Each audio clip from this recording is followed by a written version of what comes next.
Hi guys, magandang araw po sa inyong lahat. Maraming salamat po sa inyong walang sawang panonood at suporta sa channel ko. Sa video na ito guys, pag-usapan po natin ang Pulse Asia Survey regarding sa senatorial preferences this coming 2025 mid-year elections. Okay? So, nangunguna, no? Agree ba kayo nangunguna dito ang mga Tulfo brothers sa survey? So kung bago lang kayo sa video na ito, paki-like lang po, share, and huwag kalimutang mag-subscribe. Okay, ito po ay hango po sa Pulse Asia Survey from the date January 18 to 25, 2025 at ni-report ng Philippine Star. Nangunguna po, number 1, Erwin Tulfo with 62.8%. We have also Bongo, rank 2 and 3, 50.4%. Former Senator Tito Soto, rank 2 and 4, 50.2. Ben Tulfo, kuya ni Sir Erwin Tulfo, 3 and 8, 46.2. 4 and 8, Pia Cayetano, 46.1.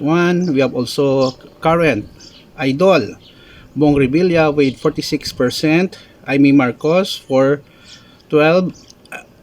Former Senador, mahal natin na si Ping Lacson, 42.4, 7 to 13, Willie Revillame. And then incumbent Senator, 7 to 14, Bato de la Rosa, or Dr. Bato de la Rosa, kasi may PhD siya. 7 and 4, former Senator Manny Pacquiao, 9 and 14, Camille Villar, and ang ating Senador na mahal din natin, Idol, 10 to 14, former Senator Lito Lapid. Now, pagbigyan natin ng pansin, no, ang mga Tulfo brothers, no. Mga Tulfo brothers, mahal natin to.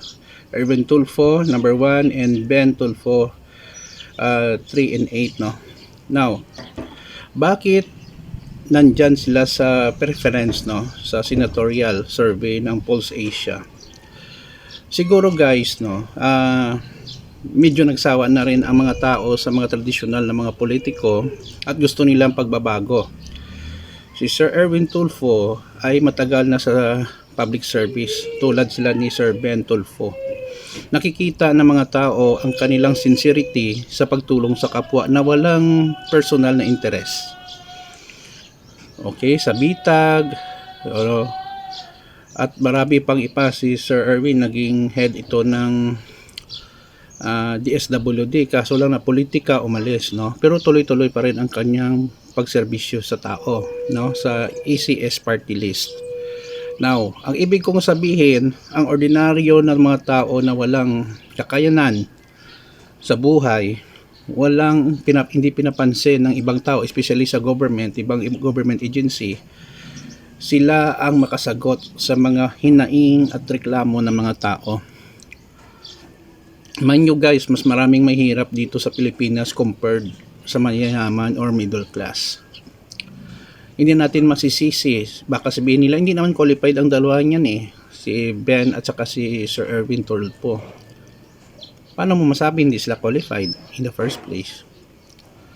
Ang requirements lang is legal age, knows how to write. Wala naman kailangan, dapat nakapagtapos ka ng kolehiyo.